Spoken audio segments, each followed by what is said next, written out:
Dimanche 15 juillet 2018, une date qui restera dans les mémoires, d'abord parce que la France est championne du monde, ensuite parce que c'est jour de course pour nos pilotes du FSBK et que le spectacle est grandiose.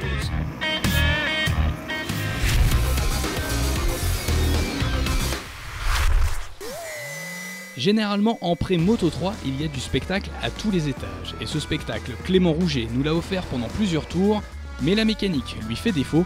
Conséquence, le showman doit mettre un terme à sa première course du meeting.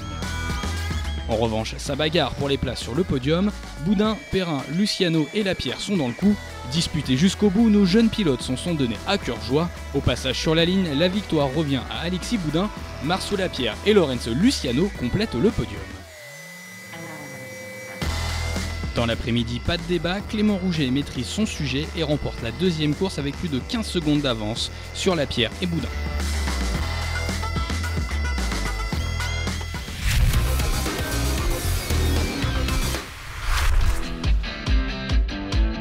Et si le vent était en train de tourner, après un week-end en demi-teinte à Manicourt, le poleman Enzo Boulom ne renoue pas encore avec la victoire, mais pas d'inquiétude à avoir dans le team TCP, on prend les points de la seconde place.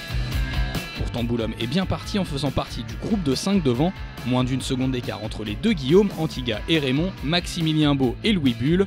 Au fil de la course, les écarts vont augmenter, les positions évoluer. À l'arrivée, Maximilien Beau signe son premier succès de la saison devant Boulom et Louis Bull.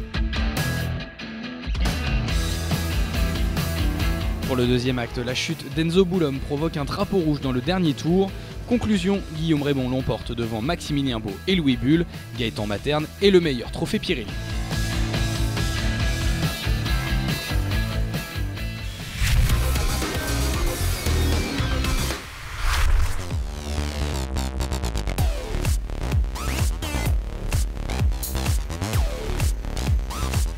Guarnoni-Forêt, une affiche qui nous tient en haleine depuis le début de la saison. En qualif ou en course, ces deux-là ne se quittent jamais. Kenny Forêt sait qu'il a une carte à jouer ce week-end, alors pour bien faire, il s'offre un nouveau record du tour en FSBK avec un chrono de 1:16.8. Pourtant Guarnoni, auteur de la pole, résiste à la pression du champion en titre. Certes, le gap n'est pas énorme, on se tient en moins d'une demi-seconde. Mais c'est bien le pilote Kawasaki qui remporte la première course Superbike devant Kenny Forêt. La troisième place revient à Axel Morin qui signe au passage son premier podium de la saison.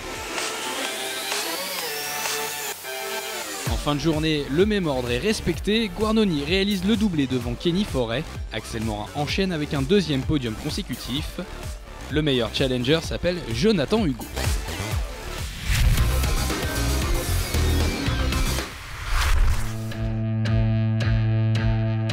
Les jours se suivent et se ressemblent pour le tandem Delannoy-Rousseau. Oui, la paire semble bien partie pour aller chercher un 5e titre consécutif. Auteur de la pole, victorieux la veille, le SAI numéro 1 récidive et l'emporte pour la deuxième fois du week-end. Carton plein donc pour le SAI numéro 1. Pour compléter le podium, on prend les mêmes et on recommence. Vinet et Le Bail-Levaux complètent le podium. Ils terminent respectivement 2e et 3e.